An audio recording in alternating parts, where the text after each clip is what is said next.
Hi everyone, welcome to my YouTube channel. So I was teaching my students, so I thought why not to record it ना जब मैं board पे लिख ही रही हूँ तो मैं उसको वेस्ट क्यों जाने दूँ, so that I can also revise whenever I want to study.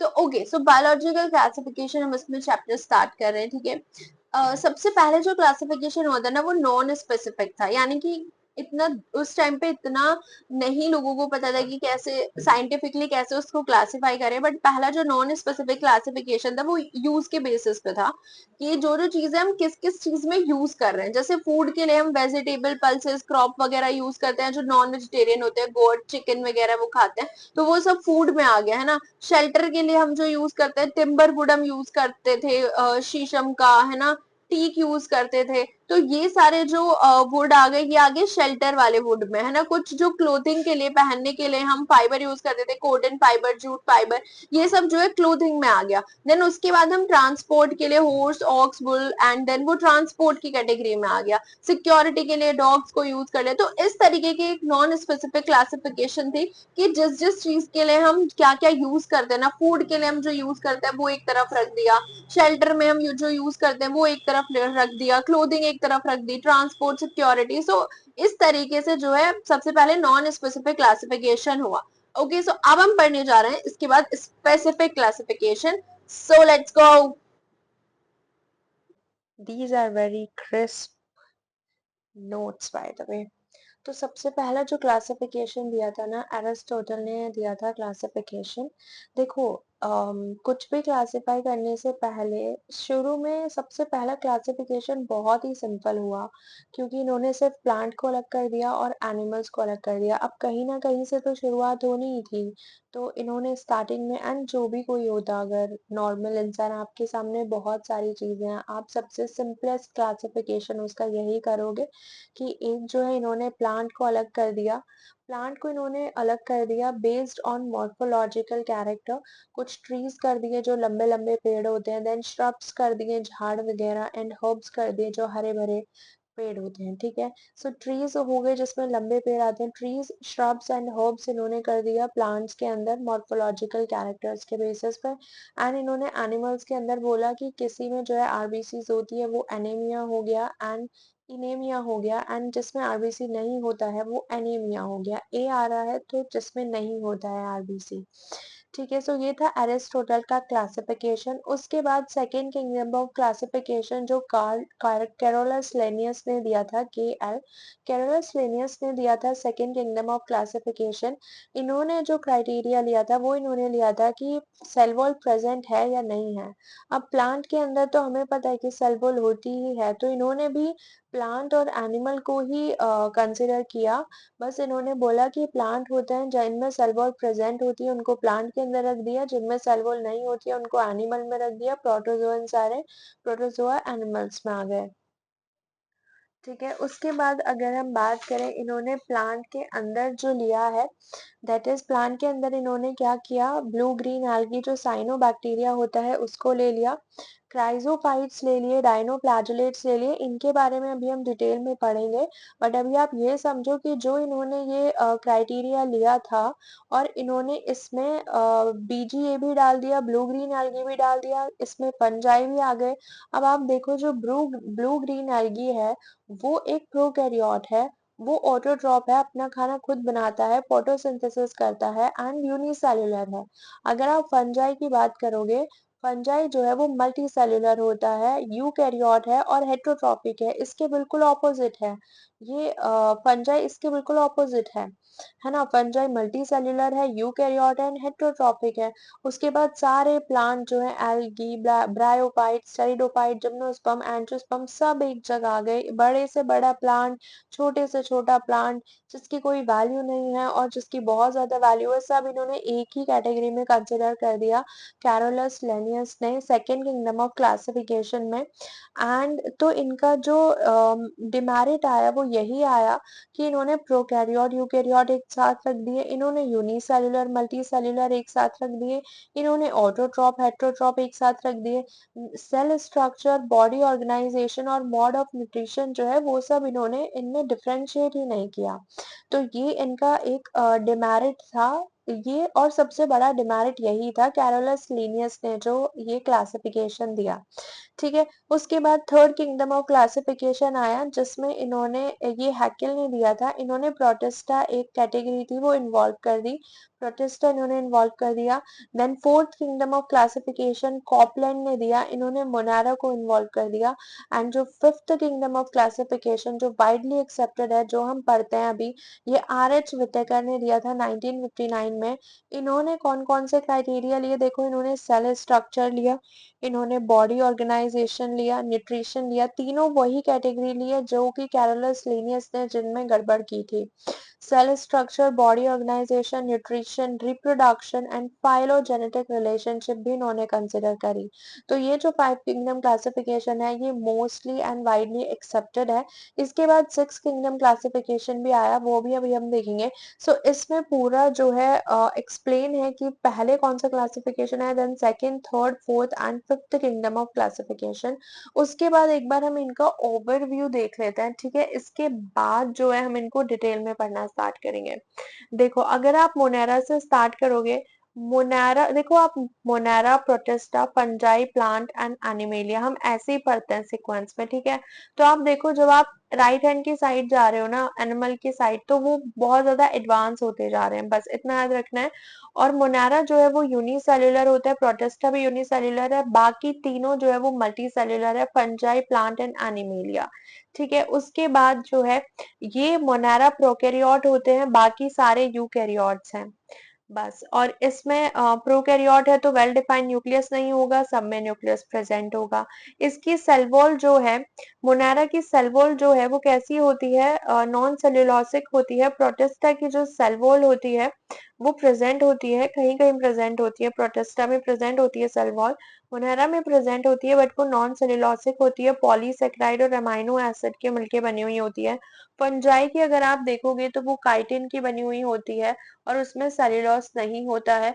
Then plant में प्रेजेंट होती है सेल्यूलोस की सेल वॉल होती है, एंड एनिमल में तो सेल वॉल जो है वो एब्सेंट होती है। उसके बाद आप देखो सेल्यूलर लेवल ऑफ ऑर्गेनाइजेशन होता है, ये LOO का मतलब है लेवल ऑफ ऑर्गेनाइजेशन। किस में, मोनेरा में सेल्यूलर लेवल ऑफ ऑर्गेनाइजेशन होता है, प्रोटिस्टा में भी सेल्यूलर लेवल ऑफ ऑर्गेनाइजेशन होता है। अब हम मोर एडवांस होते जा रहे हैं, देखो फंजाई में टिश्यू लेवल आ जाता है, यीस्ट को छोड़ के, एक्सेप्ट यीस्ट। एंड प्लांट में जो है tissue organ level of organisation होता है, एंड सिर्फ एनिमल में tissue organ and organ system level of organisation होता है।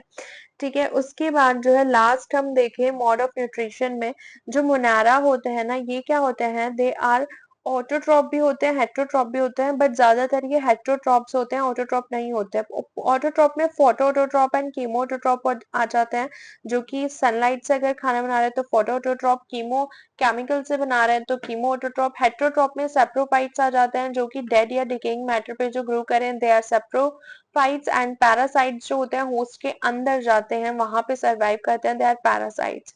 ठीक है, तो ये ऑटोट्रॉप भी होते हैं, हेट्रोट्रॉप भी होते हैं।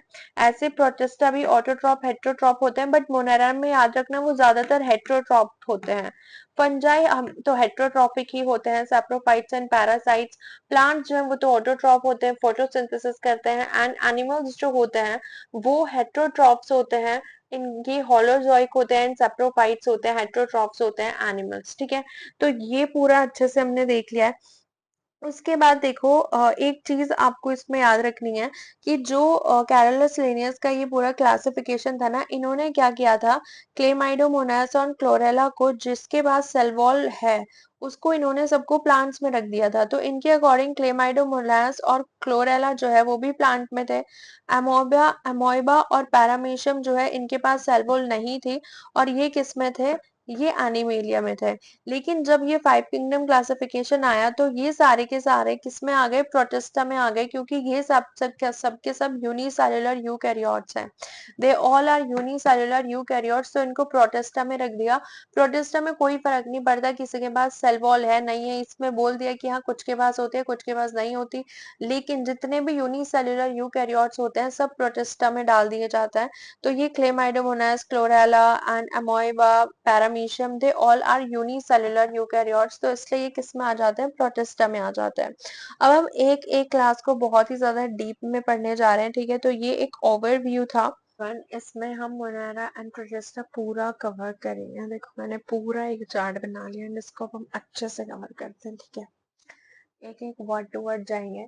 मोनारा पता है यूनिसेलुलर प्रोकैरियोटिक होते हैं, इनके सॉल मेंबर होते हैं बैक्टीरिया, टिपिकल प्रोकैरियोट होते हैं ये, इनका साइज 1 से 2 माइक्रोमीटर होता है। प्लस ये जो होते हैं कॉस्मोपॉलिटन होते हैं, 1 से 2 माइक्रोन होता है। कॉस्मोपॉलिटन होते हैं यानी कि हर जगह मिलेंगे ये, डिवीजन यहाँ भी होंगे ये अभी इस टाइम, कहीं भी होंगे अभी, कहीं भी प्रेजेंट होते हैं, हर जगह प्रेजेंट होते हैं, बोर्ड पे होंगे, हाथ पे होंगे, मार्कर पे होंगे। डिवीजन टाइम जो होता है इनका बहुत कम होता है, बहुत जल्दी ये डिवाइड हो जाता है, ठीक है। सेल वॉल की अगर हम बात करें तो मोनारा में ही हम दो वैरायटी पढ़ लेते हैं, एक होता है हमारे पास आर्की बैक्टीरिया एंड एक होता है हमारे पास यू बैक्टीरिया।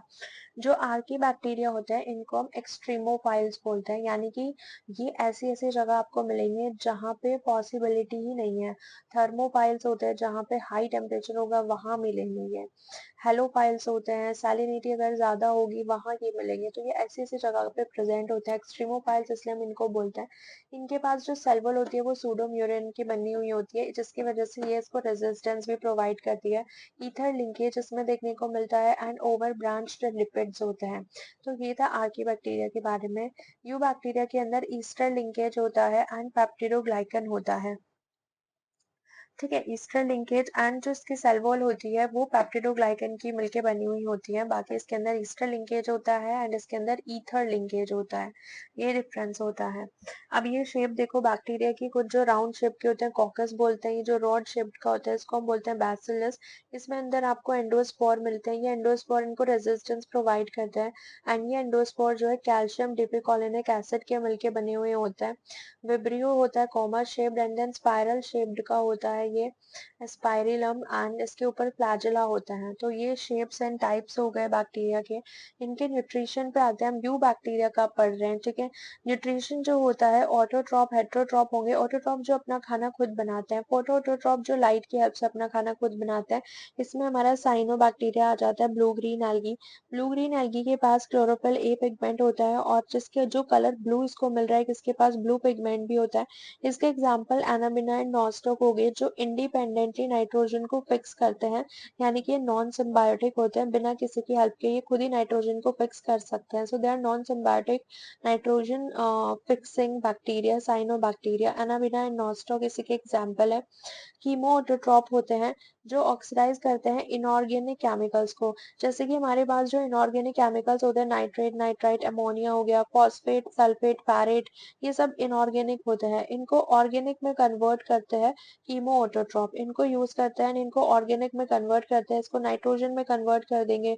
फॉस्फेट को नाइट्रेट नाइट्राइट अमोनिया को नाइट्रोजन में कन्वर्ट कर दिया, इसमें नाइट्रोजन रिलीज होती है। देन फॉस्फेट को फॉस्फोरस में कन्वर्ट कर देना, सल्फेट को सल्फर में कन्वर्ट कर देना, ठीक है। तो ये चीज होती है। नेक्स्ट जो हम देखते हैं हेट्रोट्रॉफ्स जो होता है, हेट्रोट्रॉफ्स जो होता है ये सेप्रोफाइट्स एंड पैरासाइट्स होते हैं। सेप्रोफाइट मतलब जो डेड और डिकेइंग मैटर पे ग्रो करते हैं। अब देखो अगर कोई डेड और डिकेइंग मैटर है तो उसकी बॉडी के अंदर तो ऑर्गेनिक मटेरियल ही होगा ना सारा, तो वो उस पे ग्रो मतलब उसको खा रहे हैं, तो यानी कि वो ऑर्गेनिक को इनऑर्गेनिक में तोड़ रहे हैं सेप्रोफाइट्स। तो इसलिए ये जो है नाइट्रोजन फिक्सिंग में भी हेल्प करते हैं, नाइट्रोजन फिक्सिंग में भी। इन जो लेग्यूमिनस प्लांट रूट होता है, राइजोबियम रूट उसको बोलते हैं, उसमें ये इन्वॉल्व होता है, यानी कि ये नाइट्रोजन फिक्सिंग में हेल्प कर रहे हैं बट ये सिम्बायोटिकली कर रहे हैं। वेयर एज एनाबिना और नॉस्टॉक जो है वो नॉन सिम्बायोटिक नाइट्रोजन फिक्सेशन करता है, और ये लेग्यूमिनस प्लांट रूट के साथ एक सिम्बायोटिक रिलेशनशिप में तब ये जो है ये नाइट्रोजन फिक्सेशन करता है। पैरासाइट जो कि डिसीज कॉज करते हैं हमारी बॉडी के अंदर आके, जैसे इसको आप CTTC से याद रख सकते हो, जैसे क्लोरेला हो गया, टाइफाइड हो गया, टेटनस हो गया एंड सिट्रस कैंकर हो गया। ये सब डिसीज जो है ये कॉज करते हैं ये पैरासाइट्स। एंड जो कि हम किस में पढ़ रहे हैं, मोनारा के अंदर ही पढ़ रहे हैं ये सारा हम। देखो एक और चीज देखो, मोनारा में जो यू बैक्टीरिया होता है ना, इनके पास जो होता है जो ब्लू ग्रीन एल्गी होता है इसके पास सियान पिगमेंट होता है जो ब्लू कलर देता है। फोटोसिंथेसिस ये करते हैं। ये आपको अकेले भी मिलेंगे, सॉलिटरी कॉलोनी में भी मिलेंगे, फिलामेंटस भी मिलते हैं, ये फिलामेंट की फॉर्म में मिलते हैं। प्लस ये आपको fresh water, marine water, aquatic, terrestrial हर जगह मिलेंगे। एंड ये जो एनाबीना नॉस्टॉक साइनोबैक्टीरिया होते हैं ना, जो ये इनकी फिलामेंटस फॉर्म होती है, ये क्या करती है, इनकी कुछ सेल्स जो है वो मॉडिफाई हो जाती हैं, जैसे कि हेट्रोसिस सेल में मॉडिफाई हो गई नाइट्रोजन फिक्सिंग के लिए। तभी तो ये अकेले नाइट्रोजन फिक्सिंग कर लेता है, क्योंकि इनकी एक सेल मॉडिफाई हो जाती है, तो इसका जो लेयर है वो थिक हो जाता है, यानी कि यहाँ ऑक्सीजन नहीं बन पाती। और जिस सेल में ऑक्सीजन नहीं है वही नाइट्रोजन फिक्स हो सकती है, क्योंकि ऑक्सीजन की प्रेजेंस में नाइट्रोजन फिक्सेशन इम्पॉसिबल होता है। तो इसलिए ये थिक हो जाती है, जिसकी वजह से ऑक्सीजन की एंट्री नहीं हो पाती है, prevent the entry of oxygen and nitrogen fix हो जाती है इस हेट्रोसिस्ट सेल में, जो कि मॉडिफाइड सेल है इनकी। तो इसलिए ये इस तरीके से नाइट्रोजन फिक्स करते हैं। एंड प्लस इसकी जो कवरिंग होती है ना बाहर की, वो म्यूसिलेजिनस की भी कवरिंग हो सकती है, यानी कि जो ग्लाइकोप्रोटीन का मिलके बना हुआ होता है, या फिर ये जो है जिलेटिनस की कवरिंग भी हो सकती है। जिलेटिनस का कॉट हो सकता है, यानी कि कोलेजन या प्रोटीन का मिलके बना हुआ होता है, और कोलेजन और प्रोटीन की वजह से बहुत स्लाइमी होता है, एल्गल ब्लूम भी फॉर्म कर देता है। ठीक है, तो ये और इसका जो रिप्रोडक्शन होता है, अभी इसी के बारे में हम पढ़ रहे हैं, मोनारा के बारे में। इसका रिप्रोडक्शन जो होता है, फिजन करता है, रिप्रोडक्शन थ्रू फिजन करेगा, थ्रू स्पोर फॉर्मेशन। जब अनफेवरेबल कंडीशन होती है तो ये स्पोर भी बना लेता है। कॉन्जुगेशन के थ्रू भी होता है, यानी कि ये एक टाइप का डीएनए ट्रांसफर ही होता है, जिसमें एक ट्यूब लाइक स्ट्रक्चर फॉर्म होता है। कॉन्जुगेशन ये भी हम बाद में डिटेल में पढ़ेंगे। नेक्स्ट जो माइकोप्लाज्मा होता है ना, इसके पास सेल वॉल नहीं होती है। माइकोप्लाज्मा जो होता है, it lack cell wall and pleomorphic structure होता है, यानी कि अगर सेल वॉल नहीं है तो ये अपना शेप चेंज ही करता रहेगा ना, ऐसे ऐसे से चेंज ही करता रहेगा जब सेल वॉल नहीं है। और अगर प्रेजेंस है या एब्सेंस है ऑक्सीजन की, ये मैटर नहीं करता, ये तब भी काम करता रहेगा in the presence of oxygen and in the absence of oxygen. Smallest living cell होता है 0.3 माइक्रोन जो है इसका साइज होता है। जो पीपीएलओ प्लूरोनिमोना लाइक ऑर्गेनिज्म, ये भी इसी का टाइप होता है माइकोप्लाज्मा का। एंड ये जो निमोना लाइक ऑर्गेनिज्म होता है, ये प्लांट में विचेस बूम वाली डिसीज कॉज करता है। इसको आप देखोगे नेट पे जाके, विचेस बूम आपको एकदम झाड़ू जैसा पेड़ दिखेगा, जिसकी जो पत्तियां बिल्कुल सूख जाती हैं, पत्तियां बचती नहीं है। तो विचेस ब्रूम जैसा जो है ये प्लांट में डिसीज दे देता है पीपीएलओ, एंड एनिमल्स में तो जब निमोनिया लाइक ऑर्गेनिज्म है तो निमोनिया ही देगा। तो ये पूरा जो है हमने मोनारा को कवर कर लिया है, ठीक है। इसका पूरा cell wall, archaebacteria, eubacteria, कैसे कैसे टाइप्स होते हैं, एंड न्यूट्रिशन कौन कौन से होते हैं, प्लस जो ये है BGA which is blue green algae, इसके बारे में कैसे नाइट्रोजन फिक्सेशन करता है, हेट्रोसिस सेल बनाता है, रिप्रोडक्शन किस किस तरीके से हो सकता है, एंड माइकोप्लाज्मा क्या होता है जो मोनारा के अंदर ही आता है। तो ये पूरा हमने मोनारा कवर कर लिया है, ठीक है। अब हम आ जाते हैं प्रोटिस्टा पे। इसमें थोड़ा सा डीप कंटेंट है। प्रोटिस्टा में क्या होता है ये भी हमें पता है, यूनिसेल्युलर यूकैरियोट्स होते हैं प्रोटिस्टा, ठीक है।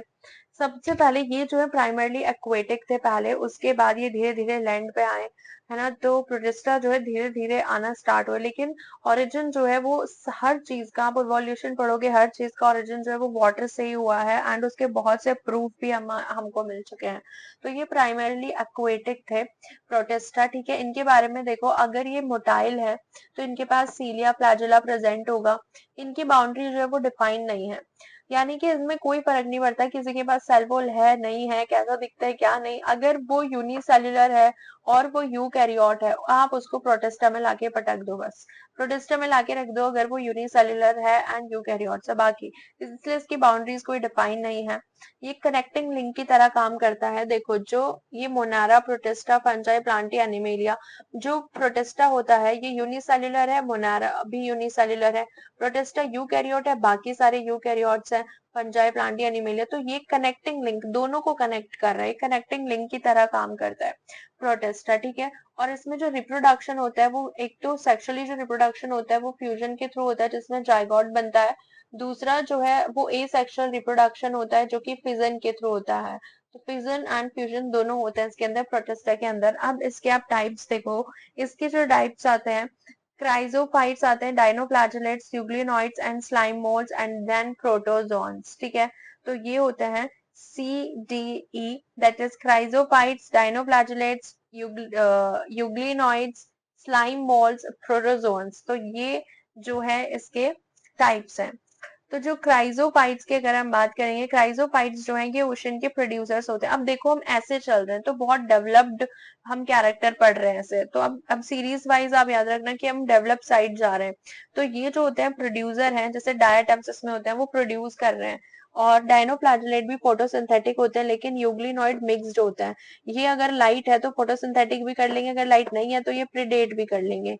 स्लाइम मोल्ड ये फंजाई जैसे होता है, सेप्रोफाइटिक होते हैं ये स्लाइम मोल्ड्स, ठीक है। और प्रोटोजोन्स तो एनिमल लाइक ही होते हैं, तो हेट्रोट्रॉप्स होंगे। एनिमल लाइक इनके ज्यादातर कैरेक्टरिस्टिक होते हैं प्रोटोजोन्स के, ठीक है। क्राइजोफाइट्स की अगर हम बात करें, इनके पास सेल वॉल प्रेजेंट होती है सिलिका डिपोजिशन की। डाइनोफ्लैगेलेट्स में भी सेल्यूलोसिक सेल वॉल होती है। एंड अगर आप यूग्लिनॉइड्स में देखें तो प्रोटीन रिच लार्ज एक लेयर होती है पैलिकल की, सेल वॉल नहीं होती, एक प्रोटीन रिच लेयर होती है पैलिकल की। एंड देन स्लाइम मोल्ड्स में यूजुअली एब्सेंट होती है, एंड प्रोटोजोन्स में तो एब्सेंट ही होती है सेल वॉल। दूसरा हमने देखा फ्रेश और मेराइन में ये रहते हैं, डाइनोफ्लैगेलेट्स मोस्टली मेराइन, फ्रेश और मेराइन मोस्टली मेराइन, फ्रेश और स्टेगनेंट। एंड ये जो होते हैं स्लाइम मोल्ड्स जो होते हैं ये नियर डेड और डिकेइंग ट्विग्स में रहते हैं, क्योंकि फंजाई लाइक ही इनका जो स्लाइम मोल्ड्स होता है ये नियर डेड और डिकेइंग ट्विग्स में मिलेगा। एंड प्रोटोजोन्स तो डाइवर्स होते हैं, हर जगह मिल जाते हैं, ठीक है। तो अब हम बात करते हैं क्राइजोफाइट्स की। क्राइजोफाइट्स में डाया एटम्स और डेस्मिड्स मिलके क्या बनाते हैं, गोल्डन एल्गी बना लेते हैं। सॉरी, गोल्डन एल्गी, डेस्मिड्स और डाया एटम्स मिलके क्राइजोफाइट्स बनाता है। एंड डाया एटम्स जो होता है ना, डाया मतलब दो पार्ट के मिलके बना होता है। एक ऊपर वाली लेयर होती है एपिथिका, नीचे जो होती है वो हाइपोथिका होती है। एंड ऊपर ये सिलिका का डिपोजिशन होता है। तो जब ये मरते जाते हैं, इनके जब डेथ हो जाती है, तो ये जो है ओशंस में नीचे जो है ये ऐसे डिपॉजिट हो जाते हैं जहां पे सिलिका की लेयर डिपॉजिट हो जाती है, जिसको हम डायटोमेशियस अर्थ बोलते हैं, जिसके बहुत सारे कैरेक्टरिस्टिक्स होते हैं। ये फिल्ट्रेशन में हेल्प करती है, ये जो डायटोमेशियस अर्थ होती है। एंड ये जो डायटम्स होते हैं ये पैसिव फ्लोटर्स होते हैं, यानी कि ये विद द फ्लो चलते हैं, पानी के फ्लो के साथ चलेंगे, उनके अगेंस्ट नहीं ये मूव कर पाते हैं, ठीक है। So this is all about chrysophytes, diatoms, desmids के बारे में। डाइनोफ्लैगेलेट मतलब इनके पास दो फ्लैजिला होते हैं, एक लॉन्गिट्यूडनल ऊपर की साइड, एक ट्रांसवर्स फ्लैजिला। ये येलो, ब्राउन, रेड, ग्रीन हर कलर के हो सकते हैं। अगर कैरोटिनॉइड है तो yellow colour, fucoxanthin pigment brown colour देता है, एरिथ्रिन रेड कलर देता है, एंड क्लोरोफिल है तो ग्रीन कलर। जो रेड कलर वाले होते हैं ना ये बहुत जल्दी डिवाइड होते हैं, यही रेड टाइड कॉज करता है। इसमें एक एग्जांपल भी है, गोनी ऑलेक्स जो होता है ये रेड टाइड कॉज करता है। एंड प्लस रेड टाइड जो होते हैं ना ये हार्मफुल होते हैं, ये जो है सेक्सीडॉक्सिन भी रिलीज करता है, जो कि हिप्नोटॉक्सिन होता है। फिशेस भी उसकी वजह से डेथ हो जाती है, फिशेस की भी। तो ये जो रेड टाइड होता है ये रेड टाइड में कौन इन्वॉल्व है, गोनियोलेक्स। एंड गोनियोलेक्स क्या है, एक डाइनोफ्लैगेलेट्स है। एंड डाइनोफ्लैगेलेट्स क्या है, प्रोटिस्टा है, जो कि यूनिसेल्युलर यूकैरियोट्स है, ठीक है। इस तरीके से याद रखना है। जैसे डाया एटम्स को पूछने लगे, डाया एटम्स क्या है, क्राइजोफाइट्स में आते हैं। क्राइजोफाइट्स क्या होते हैं, प्रोटिस्टा होते हैं, जो कि 5 किंगडम क्लासिफिकेशन में आता है, यूनिसेल्युलर यूकैरियोट्स होता है। यूग्लिनॉइड्स की अगर हम बात करें, ये मिक्स्ड होते हैं। हाँ, यूग्लिनॉइड का यही होता है, एक शॉर्ट फ्लैजिला एक लॉन्ग फ्लैजिला, बस इनमें इतना ही है यूग्लिनॉइड्स में। स्लाइम मोल्ड्स जो होते हैं ये क्या करते हैं ना, फेवरेबल कंडीशन में ऐसे स्ट्रक्चर बना लेते हैं इकट्ठा, प्लाज्मोडियम बोलते हैं इस स्ट्रक्चर को। अनफेवरेबल कंडीशन में डिफरेंशिएट हो जाते हैं एंड एक फ्रूटिंग बॉडी स्ट्रक्चर बना लेते हैं, जिसके ऊपर स्पोर्स लगे हुए होते हैं। फिर ये एयर के थ्रू, इनके जो स्पोर्स है जब ये टिप से ब्रेक होंगे तो एयर के थ्रू ये मूव करेंगे, एंड देन ये जर्मिनेट हो जाएंगे स्पोर्स। तो ये होता है in case of slime moulds, ठीक है, फेवरेबल एंड अनफेवरेबल कंडीशन में। एंड देन लास्ट हमारा बचा प्रोटोजोन्स। प्रोटोजोन्स जो होते हैं ये जो है अगेन किसमें अलग अलग टाइप के होते हैं। एक होता है amoeboid protozoan, flagellated, ciliated and sporozoan. तो अमेबॉइड प्रोटोजोन्स जो होते हैं इनके अंदर सूडोपोडिया देखने को मिलता है, ये फ्रेश वाटर और मेराइन वाटर में मिलेंगे, ये डैम्प सॉइल में मिलेंगे, गीली मिट्टी में मिलेंगे। प्लस इनका एग्जाम्पल है अमोइबा एंड एंटमोइबा। और जो मेराइन वाटर होता है ना इसके अंदर जो है सिलिका कॉम्पोजिशन भी देखने को मिलता है मेराइन वाटर के अंदर। फ्लैजिलेटेड प्रोटोजोन्स में क्या होता है, इनके पास पैरासाइट्स एंड फ्री लिविंग जो है दोनों इन्वॉल्व होते हैं। पैरासाइट्स में फ्री लिविंग भी फ्लैजिलेटेड में आ जाते हैं। एंड एग्जांपल है ट्राइपेनोसोमा जो कि स्लीपिंग सिकनेस कॉज करता है। सीलिएटेड प्रोटोजोन्स जो होते हैं इसमें पैरामीशियम आ जाता है। ये बिल्कुल ऐसा दिखता है, एक स्लीपर लाइक इसका स्ट्रक्चर होता है, बाई न्यूक्लिएटेड होता है, एक लार्ज होता है, एक स्मॉल न्यूक्लियस होता है। ये गलेट होता है, इसके पास एक स्ट्रक्चर होता है ये। और ये जो है सीलिएटेड में जो एग्जाम्पल होता है वो पैरामीशियम का होता है। एंड ये जो गलेट होता है ये कैविटी होती है। ये सारे सीलिया जो होते हैं ये कोऑर्डिनेटेड मैनर में जो है मूव करते हैं ये सारे सीलिया। एंड बाई न्यूक्लिएटेड ऑर्गेनिज्म होता है। Macro nucleus and micro nucleus इसके पास प्रेजेंट होता है। ठीक है, ये मैक्रो न्यूक्लियस माइक्रो न्यूक्लियस इसके पास होता है। स्पोरोजोन्स जो होते हैं जिनके पास एक स्पोर लाइक स्टेज होती है जो कि हार्मफुल है, जैसे प्लाज्मोडियम जो कि हमें मलेरिया कॉज करता है। ये वाला प्लाज्मोडियम अलग है। एंड ये जो प्लाज्मोडियम है ये अलग है, ये स्लाइम मोल्ड जब फेवरेबल कंडीशन होती है ना तब बनाता है। So this is all about protista. So protista के अंदर हमारे क्राइजोफाइट्स आ गए, डायाटम्स, डेस्मिड्स आ गए, डाइनोफ्लैजेलेट्स आ गए। डाइनोफ्लैजेलेट्स में ग्वानियोलेक्स का एग्जांपल देखा, यूग्लिनॉइड्स आ गए जो कि मिक्स्ड होते हैं। एंड स्लाइम मोल्ड्स आ गए, प्रोटोजोन्स आ गए, amoeboid, ciliated, flagellated. This is about the protista. ठीक है, ये भूलना नहीं है बिल्कुल भी। C D E chrysophyte, dinoflagellate, euglenoid, slime mould, protozoans. And जो मोनेरा है, मोनेरा के अंदर में blue green algae, archaebacteria, eubacteria, blue green algae का पूरा पड़ा कैसे वो नाइट्रोजन फिक्स करता है नॉन सिम्बायोटिक वे में। And then reproduction, fission, spore formation, conjugation. And then ये माइकोप्लाज्मा के बारे में। और यहाँ पे जो रिप्रोडक्शन है वो फ्यूजन और फिजन के थ्रू होती है। ठीक है, और मोनेरा के अंदर कॉन्जुगेशन भी होता है। तो this is about the Monera and protista. अभी हम फंजाई के ऊपर बनाएंगे। ठीक है, हम आ जाते हैं फंजाई पे। ठीक है, तो फंजाई या फंगी पहले मैं इसको फंगी बोलती थी गाइस। तो चलो ठीक है, हम फंजाई के बारे में पढ़ते हैं। फंजाई जो होता है ना ये यूकेरियोटिक होता है। ठीक है, वो हम ऑलरेडी पूरा जो हमने टेबल पढ़ा था उसमें देख चुके हैं। यूकेरियोटिक होते हैं एंड ये यूजुअली क्या होते हैं, मल्टी सेल्यूलर होते हैं। ठीक है, मल्टी सेल्यूलर होते हैं, लेकिन इसमें एक्सेप्शन होता है यीस्ट का। यीस्ट जो होता है यूनिसेल्यूलर होता है। और आप यीस्ट का नाम सुना आपके दिमाग में बडिंग ना आए, ऐसा हो सकता है। यीस्ट के अंदर बडिंग होती है। ठीक है, कुछ बेकर्स यीस्ट हम बोलते हैं जो ब्रेड बनाने में काम आते हैं ना, कुछ ब्रेवर्स यीस्ट होते हैं जो अल्कोहल बनाते हैं। सो फंजाई हमने देख लिया, यूकेरियोटिक होता है, मल्टी सेलुलर होता है, एक्सेप्शन है यीस्ट। वो यूनिसेल्युलर होता है। हेट्रोट्रॉफिक होता है इनका मोड ऑफ न्यूट्रिशन, यानी कि मोड ऑफ न्यूट्रिशन मतलब ये खाने के लिए किसी और पे डिपेंड होता है।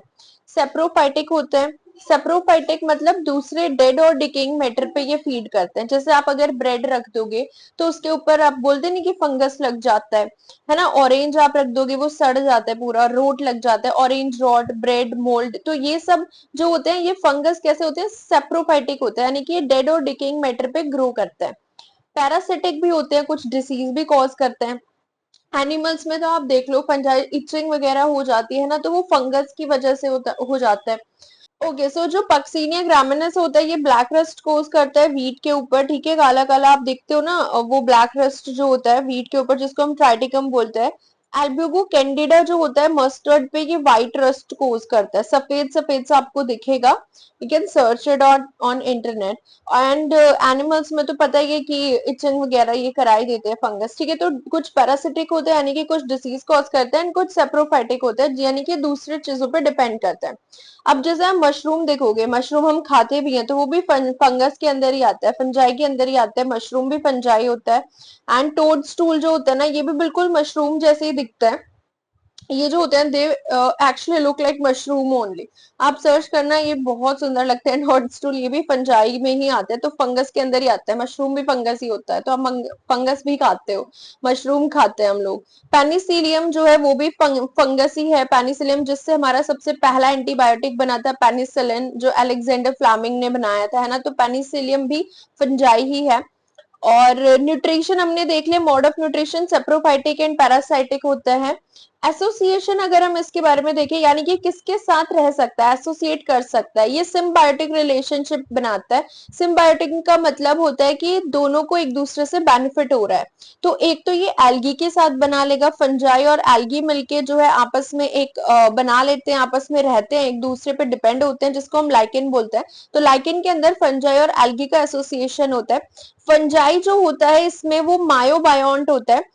माइकोबायोन्ट का मतलब होता है कि ये एक शेल्टर प्रोवाइड करता है और इसका सरफेस एरिया बढ़ाता है एल्गी का। एल्गी जो है ये फोटोबायोन्ट होता है, इसमें फाइटोबायोन्ट मतलब एल्गी जो है वो खाना बनाता है, वो फोटोसिंथेसिस करता है एल्गी। एंड फंजाई उसको रहने की जगह देता है, शेल्टर देता है, सरफेस एरिया उसका बढ़ाता है ना, तो दोनों एक दूसरे को बेनिफिट कर रहे हैं। एल्गी क्या है, फाइटोबायोन्ट जो खाना बना रहा है, फोटोसिंथेसिस कर रहा है।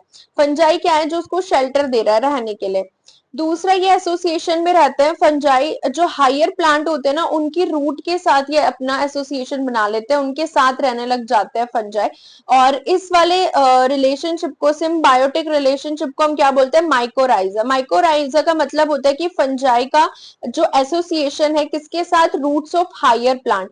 जैसे जिम्नोस्पर्म का पाइनस जो होते हैं जिम्नोस्पर्म के, उनकी रूट्स के साथ इसका एसोसिएशन हो जाता है फंजाई का। ठीक है, तो फंजाई वहां पे भी क्या कर रहे हैं, रूट पे जो है वो रूट के ऊपर अपना स्ट्रक्चर, उस फंजाई का ऐसा ही होता है, तो रूट के ऊपर रहता है तो उसका सरफेस एरिया बढ़ा देते हैं रूट का, जिससे जो है रूट ज्यादा मिनरल एंड न्यूट्रिएंट्स जो होते हैं वो एब्जॉर्ब कर पाते हैं। और ऐसे ही फंजाई रूट के अंदर रह सकता है, तो वो वहां पे उसको रहने की जगह मिल रही है, तो एक दूसरे को क्या कर रहे हैं, ये बेनिफिट दे रहे हैं। तो दो एसोसिएशन हम पढ़ते हैं फंजाई के साथ, एक एल्गी के साथ और एक रूट ऑफ हायर प्लांट के साथ। इसको माइकोराइजा बोलते हैं, इसको लाइकेंस बोलते हैं। माइको वर्ड जहां पे भी आ रहा है ना, माइकोलॉजी होते हैं स्टडी ऑफ फंजाई। फंजाई के बारे में हम स्टडी करें तो माइकोराइजा वर्ड अगर कहीं भी आएगा, it is related to fungi only, ठीक है। और फंजाई का जो स्ट्रक्चर हम देख लेते हैं, देखो इनका एक स्ट्रक्चर होता है, ऐसा हेयर लाइक स्ट्रक्चर होता है इनका, जिसको हम हाइफे बोलते हैं। हाइफे जो होता है, जो ये हाइफे होता है, इसका जो स्ट्रक्चर होता है, ये एक ऐसा मैश भी बना लेते हैं आपस में इकट्ठे होके ना, बहुत सारे हाइफे एक साथ इकट्ठे होके ऐसा स्ट्रक्चर बना लेते हैं, नेटवर्क ऑफ हाइफे, जिसको हम माइसीलियम बोलते हैं। तो फंगस अगर बहुत ज्यादा कहीं पे इकट्ठा हो गया, उसको हम क्या बोलेंगे, माइसीलियम। उसका स्ट्रक्चर ऐसा बन जाता है। अब ये जो हाइफे होते हैं ना, अब ये एक जो बाल जैसा स्ट्रक्चर आपको दिख रहा है ना, हेयर जैसा स्ट्रक्चर, इसके भी दो टाइप हो सकते हैं। एक ये ए सेप्टेट हो सकता है, या ये सेप्टेट कंडीशन में हो सकते हैं। ए सेप्टेट का मतलब, अब इसी बाल जैसे को हमने जूम करा हुआ है, इसके अंदर बहुत सारे ये न्यूक्लियस प्रेजेंट है। ए सेप्टेट का मतलब होता है इसके अंदर वॉल नहीं है, बीच में कोई भी दीवार नहीं है इसके बीच में, तो इसमें अब सेक्शन नहीं बन रहा है, एकदम सिंपल ऐसे ही है। ए सेपरेट का मतलब यही होता है कि इसके अंदर वॉल नहीं है और मल्टी न्यूक्लिएटेड कंडीशन आ जाती है, बहुत सारे ये न्यूक्लियस प्रेजेंट होते हैं, जिसको हम कॉइनोसाइटिक कंडीशन बोलते हैं। Coenocytic condition, coenocytic. थोड़ा मेरा प्रोनाउंसिएशन थोड़ा खराब है, तो आप एडजस्ट कर लो। ठीक है, तो जो हेयर लाइक स्ट्रक्चर है हाइफे का, ठीक है, तो ये हाईफाई हाइफे, ठीक है। तो ये एसेप्टेट कंडीशन होती है, एक तो एसेप्टेट हो सकता है यानी कि जिनके अंदर न्यूक्लियस है, मल्टी न्यूक्लिएटेड कंडीशन है, वॉल नहीं है। या इनकी सेप्टेट कंडीशन हो सकती है ऐसी, जैसे इसमें वॉल आपको दिख रही है ना, ये वॉल प्रेजेंट होती है, सेल वॉल इसके अंदर इस टाइप की, तो इनके अंदर सेक्शंस बन जा रहे हैं, एक कंपार्टमेंट में एक ही न्यूक्लियस होगा, तो ये होती है एसेनोसिटिक कंडीशन। सो ये सिनोसिटिक कंडीशन आप ए सी से याद रखो, ए सेप्टेट मतलब सिनोसिटिक कंडीशन, एंड सेप्टेट मतलब ए सिनोसिटिक कंडीशन, तो आप एक याद रख लो बस ए सी के नाम से, ए सी यानी कि अगर ए सेप्टेट आया जिसमें वॉल नहीं है तो सिनोसिटिक कंडीशन, सिनोसिटिक मतलब बहुत सारे उसमें न्यूक्लियस प्रेजेंट है, इसका ऑपोजिट हो जाएगा दूसरा। तो ए सेप्टेट एंड सिनोसिटिक कंडीशन। और कुछ फंजाई का स्ट्रक्चर जो होता है वो फिलामेंटस भी होता है, ठीक है। यहाँ पे अगर आप देखोगे कुछ फंजाई का स्ट्रक्चर कैसा होता है, फिलामेंटस होता है, ठीक है। तो ये था पूरा जो है एक ओवरव्यू फंजाई के बारे में, एंड ये पूरा एनसीईआरटी से लिया हुआ है, ठीक है। इसके बाद हम इसका रिप्रोडक्शन देखते हैं, इसके टाइप देखते हैं, इस एक बोर्ड पे ही खत्म करना है ये फंजाई, ठीक है। चलो अब हम स्टार्ट हो जाते हैं। Let me just sit down. यार बीच में जो थोड़ा डिस्टरबेंस होता है ना, उसके लिए आई एम ऑलरेडी सॉरी, ठीक है। बट यानी कि मुझे ऐसे पढ़ाने जाता है पॉड पे, ठीक है। ओके, सो अब हम पढ़ने जा रहे हैं फंजाई का रिप्रोडक्शन। देखो आपने फंजाई के बारे में सारा पढ़ लिया है ना, ये पूरा स्ट्रक्चर हो गया, न्यूट्रिशन हो गया, एंड इसका एसोसिएशन देख लिया हमने, स्ट्रक्चर देख लिया, पूरा सब कुछ देख लिया। अब हम आ जाते हैं इसका रिप्रोडक्शन। देखो फंजाई के अंदर जो रिप्रोडक्शन होता है ना, ये एक तो वेजिटेटिव होता है। वेजिटेटिव का मतलब होता है यानी कि जिसके अंदर वेजिटेटिव रिप्रोडक्शन में ना बहुत सारे टाइप्स आ जाते हैं, जैसे आपको फ्रेगमेंटेशन भी देखने को मिलेगा या फिजन देखने को मिलेगा, बडिंग भी देखने को मिलेगा वेजिटेटिव में। फिर एसेक्सुअल रिप्रोडक्शन में आपको स्पोर्स देखने को मिलते हैं। स्पोर्स हो गया, कॉनिडियो स्पोर्स हो गए, जू स्पोर, एप्लानोस्पोर, तो ये सारे एसेक्सुअल स्पोर्स होते हैं। Conidiospore, zoospore, aplanospore, these all are asexual spores. ठीक है, अब सेक्सुअल स्पोर्स पे आ जाते हैं। सेक्सुअल स्पोर्स होते हैं जैसे एस्कोस्पोर्स हो गया, बैसिडियोस्पोर्स हो गया, ऊस्पोर्स हो गया। So these all are sexual spores. So asexual spores को आपको कैसे याद रखना है, CZA, जैक, ZAC, जैक, यानी कि zoospore, aplanospore, zoospore, aplanospore and conidiospore are asexual. And इसमें एस्कोस्पोर, बैसिडियोस्पोर एंड ऊस्पोर जो आ रहे हैं, ये सब क्या है, हमारे सेक्सुअल स्पोर्स हैं। अब इसमें ना क्या होता है, रिप्रोडक्शन कैसे होता है, ये देखो आप, इनके अंदर क्या होता है, ये डिफरेंट स्ट्रेन होते हैं। हाइफे जो स्ट्रक्चर है फंजाई का, ये अलग अलग स्ट्रेन है यहाँ पे, ठीक है। और ये इसमें पहले सबसे पहला स्टेप आता है प्लाज्मोगेमी, जिसमें इनका जो ये बाहर वाला स्ट्रक्चर है ना, ये क्या हो जाता है, फ्यूज हो जाता है प्लाज्मोगेमी में। अभी इनका जो न्यूक्लियस है वो फ्यूज नहीं हुआ है, ठीक है, अभी इनका क्या हुआ है, प्रोटोप्लास्ट जो है वो फ्यूज हुआ है। ठीक है, तो ये आपको याद रखना है कि जो पहला जो स्टेप आता है ना इसके अंदर, वो कौन सा स्टेप आता है, प्लाज्मोगेमी का स्टेप आता है। ठीक है, तो प्लाज्मोगेमी हम बोलते हैं, इसका जो प्रोटोप्लाज्म हो रहा है वो फ्यूज हो रहा है, तो प्लाज्मोगेमी मींस प्रोटोप्लाज्म फ्यूज हो रहा है। देन कैरियोगेमी आ जाता है, जिसमें न्यूक्लियस इनका फ्यूज होकर एक स्ट्रक्चर बना लेता है। उसके बाद थर्ड स्टेप में मियोसिस हो जाती है एंड हैप्लॉइड स्पोर बन जाता है। ठीक है, तो ये पूरा स्टेप क्लियर हुआ कि कैसे जो है फंजाई रिप्रोड्यूस कर रहे हैं डिफरेंट स्ट्रेन, इस टाइप से plasmogamy, karyogamy and meiosis, and then हमारे हैप्लॉइड स्पोर्स बनते हैं इसमें। ठीक है, तो हमने रिप्रोडक्शन देख लिया। अब देखो फंजाई के टाइप्स, अब हम सीक्वेंस में ही पढ़ेंगे। पहले हमारे होते हैं that is phycomycetes, ascomycetes, basidiomycetes and deuteromycetes. So these four are the types of fungi, phycomycetes, ascomycetes, basidiomycetes and deuteromycetes. ठीक है, साथ साथ हम याद भी कर रहे हैं इसको। देखो फाइकोमाइसिटीज में आप AC याद कर लो बस। ठीक है, फाइकोमाइसिटीज में होता है AC, AC आप याद कर लो। AC मतलब एसेप्टेट कंडीशन है और सिनोसेटिक कंडीशन है, यानी कि इनके पास वॉल नहीं है और बहुत सारे न्यूक्लियस, मल्टी न्यूक्लिएटेड कंडीशन होती है। एसेप्टेट, सिनोसेटिक, इसका तीनों में बिल्कुल उल्टा हो जाएगा। Septate branched, septate branched, septate branch. ठीक है, ब्रांच्ड हम इसी को बोल रहे हैं, यही वाली कंडीशन जो हमने देखी थी ना, इसी को ब्रांच्ड बोल रहे हैं हम। तो ये कैसे हो जाते हैं, सेप्टेट हो जाते हैं और ब्रांच्ड हो जाते हैं, यानी कि एसिनोसिटिक हो जाता है। सो बिल्कुल इसके ऑपोजिट है तीनों में। तीनों में याद रखना, सिर्फ फाइकोमाइसिटीज में AC होता है, that is aseptate and coenocytic, AC। और इनका जो ये ऑब्लिगेट पैरासाइट होते हैं, कंपल्सरी पैरासाइट्स होते हैं। ठीक है, देर ऑब्लिगेट पैरासाइट्स। एंड पहले हम फाइकोमाइसिटीज अब कवर कर लेते हैं। इसको आप रैम्प से हम याद रख सकते हैं, इसके अंदर एग्जाम्पल आते हैं जैसे राइजोपस आ गया, एल्बुगो आ गया, म्यूकर आ गया। राइजोपस ब्रेड मोल्ड होता है, तो ये सारे फाइकोमाइसिटीज के एग्जाम्पल है, रैम्प, राइजोपस, एल्बुगो, म्यूकर।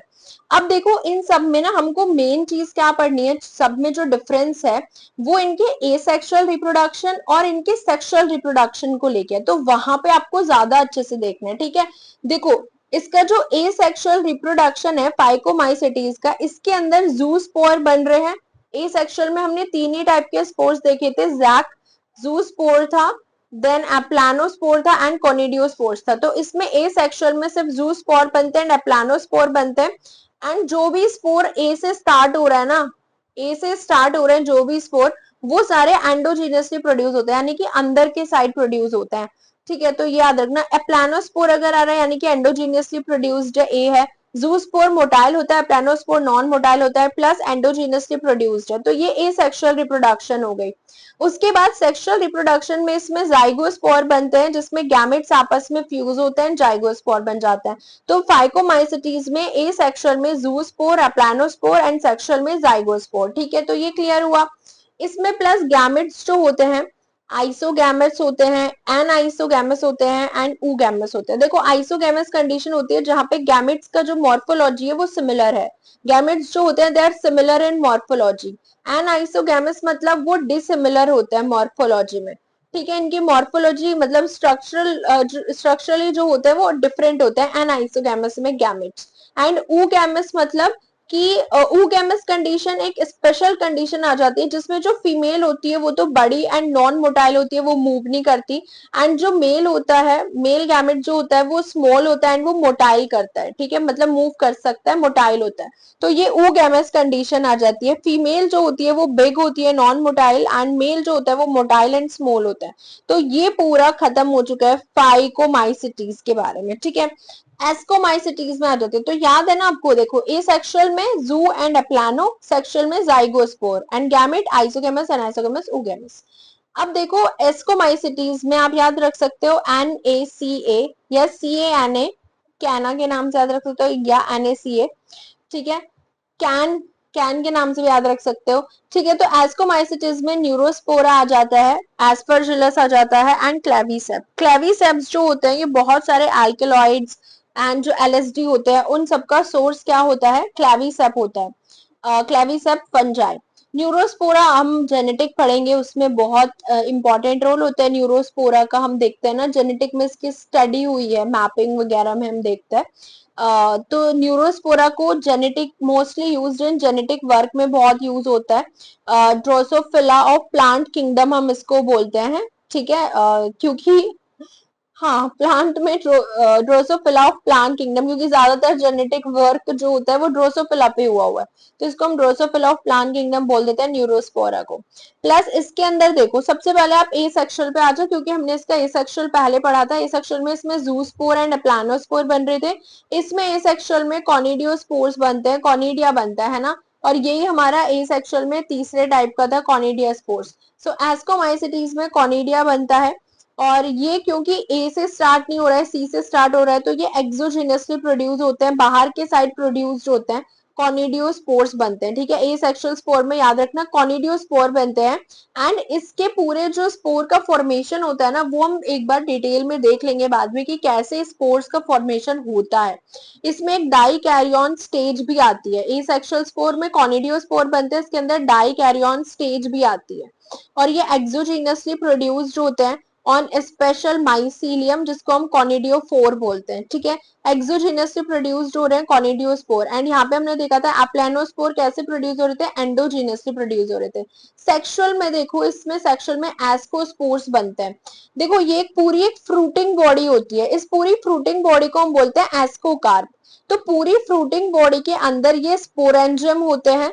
ये जो चार आपको दिख रहे हैं स्पोरेंजियम है, स्पोरेंजियम को हम एस्कस बोलते हैं, ASCUS। स्पोरेंजियम के अंदर बनते हैं एस्कोस्पोर्स। तो ठीक है, fruiting body ascocarp, fruiting body के अंदर स्पोरेंजियम, स्पोरेंजियम के अंदर एस्कोस्पोर बन रहे हैं। तो ये होता है सेक्सुअल रिप्रोडक्शन इन एस्कोमाइसिटीज में। एस्कोस्पोर बनते हैं, नाम से ही देखो एस्कोमाइसिटीज में एस्कोस्पोर, एंड एसेक्सुअल स्पोर कॉनिडियोस्पोर बनते हैं। ठीक है, अब देखो अब हम आ जाते हैं बेसिडियोफाइट्स पे, बेसिडियोमाइसिटीज पे आ जाते हैं। बेसिडियोमाइसिटीज सेप्टेट एंड ब्रांच्ड, ये सब में कॉमन है। मशरूम जो होते हैं भाई इसके अंदर आते हैं, बेसिडियोमाइसिटीज के अंदर आ जाते हैं मशरूम। बस करो भाई, बेसिडियो मतलब मशरूम आ जाते हैं इसके अंदर। ठीक है, और इसके अंदर आपको फ्रेगमेंटेशन भी देखने को मिलेगा मशरूम में, जो ए सेक्सुअली रिप्रोडक्शन, वेजिटेटिव रिप्रोडक्शन जो होती है, सॉरी, वो फ्रेगमेंटेशन के थ्रू होती है। एंड ये कुछ एग्जाम्पल है पफ बॉल, ब्रैकेट फंजाई। ठीक है, और ये सब जो है बेसिडियोमाइसिटीज में ही होता है। एसेक्सुअल स्पोर्स इसमें एब्सेंट होते हैं। इसमें देखो फ्रेगमेंटेशन हो रहा है, वेजिटेटिव रिप्रोडक्शन हो रही है, लेकिन एसेक्सुअल इसमें नहीं होता है, एब्सेंट होते हैं एसेक्सुअल। और एग्जाम्पल इसमें आप विस्टिलैगो याद कर लो, स्मट बोलते हैं जिसको, एगैरिकस मशरूम, एंड पक्सीनिया जो रस्ट फंगस होता है, ये सब किसके एग्जाम्पल है? AVP, AVP, AVP agaricus mushroom, ustilago smut, puccinia rust fungus, ये किस में आ जाते हैं? बेसिडियोमाइसिटीज में आ जाते हैं। फ्रेगमेंटेशन इसमें होता है। इसमें देखो एसेक्सुअल स्पोर्स नहीं होते हैं, सेक्स ऑर्गन भी इसमें नहीं होती है, तो सेक्स ऑर्गन भी इसमें एब्सेंट है। लेकिन देखो इसमें सेक्स ऑर्गन नहीं है लेकिन सेक्सुअल रिप्रोडक्शन होता है। अब वो कैसे होता है? सेक्सुअल रिप्रोडक्शन में इसमें दो वेजिटेटिव या दो सोमैटिक सेल जो होती हैं अलग अलग स्ट्रेन की, वो फ्यूज कर लेती हैं। दो सोमैटिक या वेजिटेटिव सेल अलग अलग स्ट्रेन की आपस में से फ्यूज कर लेती हैं, तो वो हो जाता है सेक्सुअल रिप्रोडक्शन, हम उसको बोल देते हैं। लेकिन सेक्स ऑर्गन इसमें एब्सेंट है, एसेक्सुअल स्पोर इसमें एब्सेंट है। सेक्सुअल रिप्रोडक्शन होता है तब भी फ्यूजन से, एंड फ्रेगमेंटेशन देखने को मिलता है बेसिडियोमाइसिटीज में। एंड इसके अंदर जो है ये बेसिडियोस्पोर्स बनते हैं, यानी कि जो सेक्सुअल स्पोर्स बनते हैं वो कौन से स्पोर्स बनते हैं? बेसिडियोस्पोर, क्योंकि सेक्सुअल रिप्रोडक्शन तो हो रहा है ना, तो स्पोर्स बनेंगे बेसिडियोस्पोर्स। ये पूरा बेसिडियो कार्प हो गया, जैसे इसमें हमने देखा था ये एस्को कार्प था, इसमें बेसिडियो कार्प है। बेसिडियो कार्प के अंदर बेसिडियम है ना, बेसिडियम के ऊपर एक्सोजीनियसली बन रहे हैं बेसिडियोस्पोर, क्योंकि ये ए से स्टार्ट हो रहा था, एस्कोस्पोर्स ये अंदर के साइड बन रहे थे, ठीक है, और बेसिडियोस्पोर्स जो है वो बाहर के साइड बन रहे हैं। तो आई होप ये एकदम क्लियर हो गया होगा। इनके बारे में जो मेन चीज है वो यही है, यही कंफ्यूजन होता है। उसके बाद आ जाते हैं ड्यूटेरोमाइसेटिस, ये भी सेपरेट एंड ब्रांच्ड होते हैं, इंपॉर्टेंट डिकम्पोजर्स हैं भाई ये। डी से ड्यूटेरोमाइसेटिस डी से डिकम्पोज है, ऑर्गेनिक को इनऑर्गेनिक में कन्वर्ट करते हैं, है ना। और ये इम्परफेक्ट फंगस हम इसको बोलते हैं, इनके अंदर सेक्सुअल रिप्रोडक्शन एब्सेंट होती है। देखो बेसिडियोमाइसिटीज में सेक्स ऑर्गन एब्सेंट है लेकिन सेक्सुअल रिप्रोडक्शन हो रहा है, ठीक है।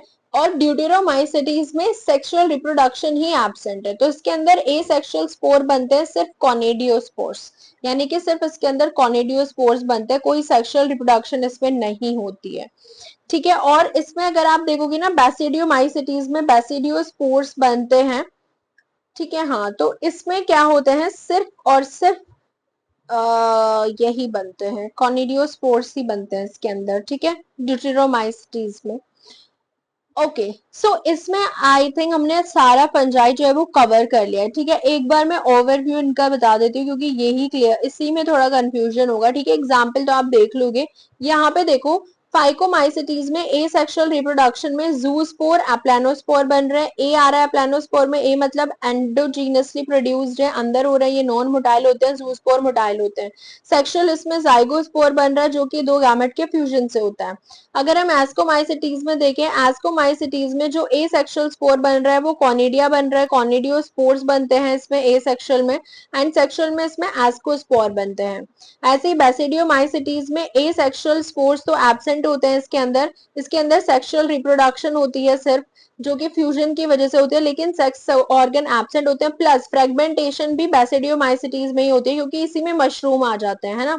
और इसमें तो सिर्फ कॉनिडिया से ही होता है, कॉनिडियोस्पोर होता है ड्यूटेरोमाइसिटीज में, सिर्फ कॉनिडियोस्पोर्स। तो इसके अंदर I hope I have covered everything, ठीक है। इसके अंदर पूरा मैंने कवर कर लिया because I was teaching my students, तो मैंने सोचा कि यार इसके साथ साथ मैं वीडियो भी रिकॉर्ड कर लेती हूँ, ठीक है। तो इसको देख लेते हैं, फंजाई इज कवर्ड पूरा, ओके। एंड इसका पूरा ये टाइप्स होते हैं। फाइकोमाइसिटीज, अब कोई आपसे पूछे एस्कोमाइसिटीज क्या है, भाई फंजाई का टाइप है। बेसिडियोमाइसिटीज क्या है, फंजाई का टाइप है। ड्यूटेरोमाइसिटीज क्या है, फंजाई का टाइप है। यीस्ट क्या है, फंजाई है लेकिन यूनिसेल्युलर है, एक्सेप्शन है। न्यूरोस्पोरा क्या है, फंजाई है, एक एस्कोमाइसिटीज के अंदर आता है। सैक फंगस बोलते हैं इसको। ओ हाँ, ये तो भूल गई, ये सैक फंगस होता है, कॉप्रोफिलस होता है। कॉप्रोफिलस मतलब गोबर पे ग्रो करता है, ठीक है, यानी कि गोबर में ग्रो करता है, कॉप्रोफिलस से ही होता है। और ये सैक फंगस हम इसको बोलते हैं एस्कोमाइसिटीज, ठीक है। तो अब पूरा अच्छे से क्लियर हो जाना चाहिए, ठीक है। और ए सेक्सुअल स्पोर कौन कौन से होते हैं, Jack, zoospore, प्लानोस्पोर, conidiospores. And sexual कौन कौन से होते हैं, ascospore, basidiospore, oospores, ABO, sexual spores. And fragmentation, fission, budding, all are vegetative reproduction. So fungus is all covered. अब हम आ जाते हैं वायरस एंड वायरॉइड्स पे नेक्स्ट। देखो वायरसेस जो होते हैं ना, they do not have their on sale और देयर प्रोटोप्लाज्म, इनके पास खुद का सेल या प्रोटोप्लाज्म नहीं होता है, इसलिए हम इनको एसेल्युलर भी बोलते हैं। एंड ये ऑब्लिगेट पैरासाइट होते हैं, कंपलसरी ये पैरासाइट्स होते हैं। ये क्या करते हैं, हमारी सेल्युलर मशीनरी को, जब इनको कोई होस्ट मिल जाता है ना, उस होस्ट की जो पूरी सेल्युलर मशीनरी होती है, जहाँ हमारा ट्रांसक्रिप्शन होता है, ट्रांसलेशन होता है, उसको पूरा हाईजेक कर लेते हैं। एंड बाहर सेल के बाहर इनकी कोई औकात नहीं होती, they have no value outside the cell. ये एक इनर्ट पार्टिकल्स होते हैं, आउटसाइड द सेल इनकी कोई वैल्यू नहीं होती, दे आर इनर्ट पार्टिकल। लेकिन जैसे ही किसी होस्ट को ढूंढ लेते हैं, उसके अंदर चल जाते हैं, तो ये उसकी पूरी सेल्युलर मशीनरी को क्या कर लेते हैं, हाईजेक कर लेते हैं। और जैसे ये बैक्टीरियोफाज आप वायरस देख रहे हो, ठीक है, और ये कोई सेल है, ये इसको इन्फेक्ट कर रहा है, तो ये क्या करता है, अपना जो डीएनए होता है ना, जेनेटिक मटेरियल, वो इंसर्ट कर देता है सेल के अंदर। और जैसे ही सेल के अंदर इसका जेनेटिक मटेरियल आ जाता है, फिर वो वहां पे रेप्लिकेट होने लग जाता है, जैसे हमारी सेल में नॉर्मल रेप्लिकेशन होती है ना, ट्रांसक्रिप्शन ट्रांसलेशन होता है, प्रोटीन बनता है। ऐसे ये क्या करता है, रेप्लिकेट होता है एंड अपने सारे पार्ट बनाने लगता है, जो वायरस के पार्ट होते हैं ना। जैसे ये वायरस है, इसके पास एक प्रोटीन का कोट होता है, बाहर ये इसका प्रोटीन का कोट है, एंड अंदर इसका जो है डीएनए होता है। तो डीएनए जो है वही इन्फेक्शन कोज करता है, इन्फेक्शियस होता है। लेकिन जो बाहर का प्रोटीन का कोट होता है ना, वो नॉन इन्फेक्शियस होता है। तो ये प्रोटीन का कोट तो बाहर रह जाता है, डीएनए इसका अंदर चला जाता है। लेकिन डीएनए अंदर आके क्या करता है, डीएनए रेप्लिकेट करता है और अपने प्रोटीन के कोट बनाने लग जाता है, क्योंकि अपना यहीं पे ये पूरा अपना काम करने लगता है, हमारी सेल को हाईजैक करके ट्रांसक्रिप्शन ट्रांसलेशन करता है हमारी सेल के अंदर ही, एंड अपने प्रोटीन कोड सारा बना लेता है। और फिर नए वायरस सेल के अंदर रेडी हो जाते हैं, फिर सेल जो है वो बर्स्ट हो जाती है, एंड वायरस बाहर आके फिर दूसरी सेल को इन्फेक्ट करता है।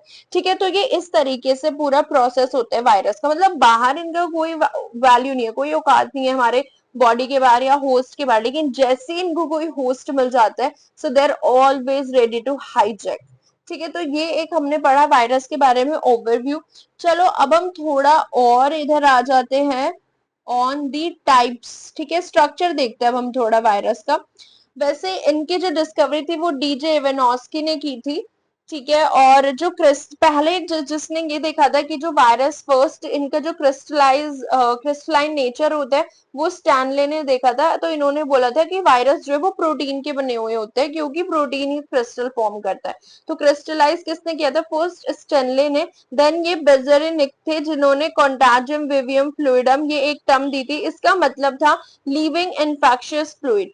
ठीक है, लिविंग इन्फेक्शियस फ्लूइड, वायरस को इन्होंने बोला था कि ये एक लिविंग इन्फेक्शियस फ्लूइड है। ठीक है, तो उसके बाद हमारा आ जाता है स्ट्रक्चर एंड हाँ, स्ट्रक्चर देखते हैं हम। दो वायरस का स्ट्रक्चर देखेंगे। पहला है जो बैक्टीरिया को हार्म करता है, दैट इज बैक्टीरियोफाज। बैक्टीरियोफाज का स्ट्रक्चर होता है ये, इसका बाहर प्रोटीन कोट है जो कि पॉलीहेड्रल शेप का होता है, और पॉलीगोनल शेप बोलते हैं इसको। ठीक है, इसके अंदर डबल स्ट्रैंडेड डीएनए होता है, इसका जेनेटिक मटेरियल। देन ये इसके पास एक ये मिडल पार्ट होता है, ये डंडी जैसा दिख रहा है, एंड ये इसके जो लेग्स निकले हुए हैं, इनको हम बोलते हैं टेल फाइबर। ये क्या होते हैं, इसके टेल फाइबर। एंड ये टेल प्लेट होती है जहां से टेल फाइबर निकल रहे हैं। So tail plate, tail fibre, middle part, double stranded DNA, and ये प्रोटीन कोड जो कि पॉलीहेड्रल शेप और पॉलीगोनल शेप का होता है। बैक्टीरियोफाज के अंदर यूजुअली डबल स्ट्रैंडेड डीएनए आपको मिलेगा। और ये इन्फेक्ट पता है कैसे करता है, जो इसका ये टेल फाइबर होता है ना, ये बैठता है पहले होस्ट पे जाके, अपने टेल फाइबर से बैठता है किसी भी बैक्टीरिया के सेल के ऊपर, फिर अपने इस हेड को प्रेस करता है ऐसे, जैसे हम इंजेक्शन नहीं देते इस टाइप से। तो अपने हेड को ऐसे प्रेस करता है, एंड देन पूरा डीएनए जो है वो एंटर कर जाता है सेल के अंदर। और डीएनए तो इन्फेक्शियस होता ही है, तो अपना सेल जो है वो इन्फेक्ट हो जाती है। ठीक है, अब देखो यहाँ पे हम देखते हैं, ये जो है ना, दिस इज अबाउट ये जो हमने डिसीज देखी हुई है। ठीक है, जो वायरस डिसीज कॉज करता है ये वाली, इसको आप ऐसे याद रख सकते हो, एम्स MRPH से याद रख सकते हो। ठीक है, एम्स MRPH। तो ये सारे डिसीजेस वायरस कॉज करता है। अब क्या क्या होते हैं, एड्स होता है, इन्फ्लुएंजा होता है, मम्प्स होते हैं, स्मॉल पॉक्स होता है, मिजल्स होते हैं, रुबेला होता है, पोलियो एंड हर्पीज। तो ये सारे एम्स MRPH ये कौन कॉज करता है, ये वायरस कॉज करता है। AIDS, influenza, then mumps, smallpox, and then measles, rubella, polio and herpes. तो ये कौन, ये वायरस, वायरल डिसीज जो होती है, जो वायरस कॉज करता है। ठीक है, इसके बाद हम आ जाते हैं वायरस का जो बैक्टीरिया, इसके बाद हमारा ये एक टीएमवी वायरस होता है, टोबैको मोज़ेक वायरस। देखो इसमें सिंगल स्ट्रैंडेड आरएनए होगा, प्लस इसके अंदर ये ऐसे जो कैप्सूल्स बने हुए रहते हैं जिसको हम कैप्सोमियर बोलते हैं। ये एक सिंगल जो आपको कैप्सूल दिख रहा है ना इस तरीके का, ये कैप्सोमियर होता है, ये एक सिंगल यूनिट होती है एंड ये ऐसे स्पाइरली अरेंज्ड होते हैं, हेलिकली अरेंज्ड होते हैं। ठीक है, इसको हम क्या बोलते हैं, सिंगल स्ट्रैंडेड आरएनए इसके पास होता है। कैप्सोमियर क्या करता है, ये इसके न्यूक्लिक एसिड को प्रोटेक्ट करता है। तो इस तरीके का वायरस का स्ट्रक्चर होता है टीएमवी का, tobacco mosaic virus. And capsomeres क्या करते हैं, प्रोटेक्ट द न्यूक्लिक एसिड। तो हमने दो वायरसेस के स्ट्रक्चर देख लिए, किस किस के, हमने बैक्टीरियोफाज का देखा जो बैक्टीरिया को इन्फेक्ट करता है, एंड हमने देखा टोबैको मोज़ेक वायरस जो प्लांट को इन्फेक्ट करता है, हमने इसका स्ट्रक्चर देख लिया। एंड प्लांट के अंदर जो डिसीजेस होती है, लीफ कर्लिंग होती है, mosaic forming, leaf rolling, when clearing and chlorosis, ये सब जो है वायरसेस के इफेक्ट की वजह से ही ये डिसीजेस होती हैं। ओके, सो हमने देखा ये जो बैक्टीरिया होता है उसका जो साइज होता है 2 माइक्रोमीटर का होता है। ठीक है, वायरस का जो साइज होता है 0.02 एंड 0.2 माइक्रोमीटर का होता है। यानी कि आप देखो 2 माइक्रोन एंड वायरस का होता है 0.02 माइक्रोन। तो ये कितना छोटा है, बैक्टीरिया से तो भाई 10 to 100 टाइम्स स्मॉलर है वायरस की अगर हम बात करें। और ये इतना छोटा है तो ये बैक्टीरिया के फिल्टर से तो निकल ही जाएगा, so it pass the bacterial filter. ठीक है, तो इतना ये साइज याद रखना है। प्लस जो टोबैको मोज़ेक वायरस होता है उसके पास सिंगल स्ट्रैंडेड आरएनए होते हैं, बैक्टीरिया के पास डबल स्ट्रैंडेड आरएनए होते हैं। और जो ह्यूमंस के वायरसेस होते हैं उसके बारे में हम एक नेक्स्ट लेक्चर करेंगे जिसमें हम सारे ह्यूमंस का जो वायरस उनके स्ट्रक्चर एंड कैसे वो इन्फेक्ट करते हैं उनको पढ़ेंगे। ठीक है, तो जो ह्यूमंस के वायरस होते हैं इनके पास single stranded RNA, double stranded RNA, double stranded DNA भी हो सकता है, सिर्फ सिंगल स्ट्रैंडेड डीएनए नहीं होगा। एंड ये होगा ही नहीं, सिंगल स्ट्रैंडेड डीएनए क्या ही करेगा, है ना। तो ये तो कॉमन सेंस है, ये तो आप याद ही कर लेना कि सिंगल स्ट्रैंडेड डीएनए तो होगा ही नहीं। अब हम आ जाते हैं वायरॉइड्स पे। तो वायरस के बारे में हमने पूरा देख लिया कि किस किस ने इसको डिस्कवर किया है, बैक्टीरियोफाज, टीएमवी का स्ट्रक्चर एंड कैसे ये इन्फेक्ट करते हैं, कौन कौन से डिसीज कॉज करते हैं। अब हम आ जाते हैं वायरॉइड्स पे। वायरॉइड्स क्या होते हैं ना, ये क्या होते हैं, ये भी इन्फेक्शियस एजेंट होते हैं लेकिन ये वायरस से भी छोटे होते हैं। ठीक है, इनके पास जो आरएनए होता है ना वो विदाउट प्रोटीन कॉट होता है। इनके पास आरएनए के पास बेचारा नेकेड है ये वायरस। ठीक है, इसके पास प्रोटीन कोट ही नहीं है, so it is RNA without protein coat. इसका जो मॉलिक्यूलर वेट होता है आरएनए, इसका लो मॉलिक्यूलर वेट होता है। ठीक है, और इसके पास कोई प्रोटीन कोट नहीं होता। और इसकी जो डिस्कवरी है वो टियो डेनर ने की है। ठीक है, ये इसकी डिस्कवरी इन्होंने की है। एंड ये क्या कॉज करता है, ये potato spindle tuber disease cause करता है, जिसमें पोटैटो का जो स्ट्रक्चर है वो ऐसा हो जाता है, बहुत पतला सा हो जाएगा पोटैटो। अगर ये यहाँ पे 200 ग्राम का है तो ये 40 ग्राम का ऐसे छोटा छोटा हो जाएगा। ठीक है, तो ये था वायरॉइड्स के बारे में, सिर्फ इतना ही। देन हम आ जाते हैं प्रायोन्स। देखो प्रायोन्स क्या स्ट्रक्चर होता है ना, प्रायोन्स जो होता है ना ये प्रोटीनेशियस इन्फेक्शियस पार्टिकल होता है। देखो आपकी बॉडी में सेल में प्रोटीन बनता है, आपको पता है कि पहले भाई डीएनए है, डीएनए से एमआरएनए बनता है, ट्रांसक्रिप्शन होता है, देन एमआरएनए से ट्रांसलेशन होता है एंड हमारा प्रोटीन बनता है ना। तो इस तरीके से प्रोटीन बनता है। एंड हमारी बॉडी में, हमारी सेल के अंदर ना ऐसी मशीनरी होती है, अगर आपका प्रोटीन गलत फोल्ड हो जाता है, चेपरोन्स होते हैं उनको फोल्डिंग में हेल्प करते हैं। लेकिन प्रायोन्स वो स्ट्रक्चर होते हैं जैसे जो प्रोटीन का जो टर्शरी स्ट्रक्चर है जो फोल्ड होके बनना था वो एबनॉर्मली फोल्ड हो गया है। अब वो नॉर्मली तो डिलीट हो जाता है बॉडी से, लेकिन इस केस में क्या होता है, ये एबनॉर्मली फोल्डेड स्ट्रक्चर जो होते हैं ना ये डिलीट नहीं होते हैं, दे डोंट गेट डिलीटेड। ठीक है, ये तो ये एबनॉर्मली फोल्डेड स्ट्रक्चर जो होते हैं ये डिलीट नहीं होते हैं, ये ब्रेन में एक्यूमुलेट हो जाते हैं, इकट्ठे हो जाते हैं एंड डिसीज कॉज करते हैं। तो प्रोटीन जो एबनॉर्मली फोल्डेड प्रोटीन होते हैं उनको ही हम प्रायोन्स बोलते हैं, जो कि इन्फेक्शन कॉज कर सकते हैं, दे आर इन्फेक्शियस पार्टिकल। ठीक है, जैसे आप देखोगे काउ के अंदर ये मैड काउ डिसीज कॉज करते हैं, इसको हम बोवाइन स्पॉन्जिफॉर्म एंसेफेलोपैथी भी बोलते हैं। ठीक है, मैड काउ डिसीज काउ में। एंड ह्यूमंस के अंदर भी ये जैकब सिंड्रोम जो है एक कॉज करता है ह्यूमंस के अंदर। ठीक है, तो ये था पूरा हमारा वायरॉइड्स, प्रायोन्स एंड वायरसेस के बारे में हमने पूरा देख लिया ये। ठीक है, so we have learned about virus, इनका स्ट्रक्चर क्या होता है, डिसीज क्या कॉज करते हैं, देन हमने वायरॉइड्स के बारे में पढ़ा एंड देन हमने प्रायोन्स के बारे में पढ़ा। एंड इस चैप्टर में ऑलमोस्ट हमारा जो है सारा कंप्लीट ही हो गया है। ठीक है, और ये वाला चैप्टर, इसमें ना एक और चीज आपको याद रखनी है कि जो वायरस होते हैं ना, जो वायरस होते हैं वायरस और जो प्रायोन्स होता है इनका साइज लगभग सेम होता है, प्रायोन्स का, वायरस और प्रायोन्स का, लेकिन ये बड़े होते हैं किसके, वायरॉइड से। तो यानी कि वायरॉइड्स का जो साइज होता है वो सबसे छोटा होता है, ये स्मॉलर होते हैं, वायरसेस से भी स्मॉलर होते हैं, ठीक है। तो ये एक चीज याद रख लेना। बाकी इस चैप्टर में हमारा सब कुछ जो है वो कंप्लीट हो चुका है।